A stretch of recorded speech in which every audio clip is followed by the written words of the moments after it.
Pengambilan sampel untuk penentuan bulk density di lapangan. Sampling bulk density dilakukan pada titik sampel untuk analisis parameter tanah lainnya. Hilangkan semua sisa-sisa tanaman dan lainnya yang menutupi permukaan tanah. Letakkan ring di atas permukaan ring. Letakkan balok kayu dan pukul secara perlahan permukaan balok menggunakan palu karet sampai ujung masuk sejauh 7-8 cm ke dalam tanah. Gali di sisi luar silinder menggunakan sekop lipat kecil dan hilangkan tanah yang melekat pada dinding luar ring menggunakan pisau kecil. Buang kelebihan tanah pada bawah silinder dengan menggunakan sesebar gerigi. Tempatkan sampel dalam kantong plastik yang dapat ditutupi dan beri label.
Praktikum yang kedua yaitu sampling dan mengukur tanaman.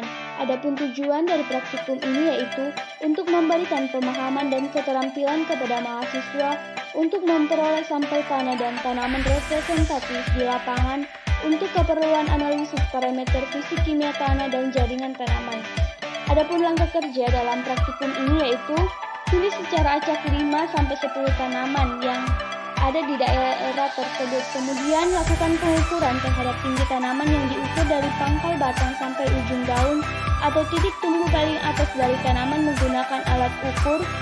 Kemudian hitung diameter batang dengan menggunakan jangka sorong, hitung jumlah daun, ukur panjang dan lebar daun, kemudian hitung luas daun dan tentukan warna daun dengan menyesuaikannya dengan bagan warna daun. Setelah itu, sampel disimpan ke dalam kantong kertas yang bersih.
Setelah bersih, sampel dikering anginkan, kemudian dimasukkan ke dalam kantong kertas.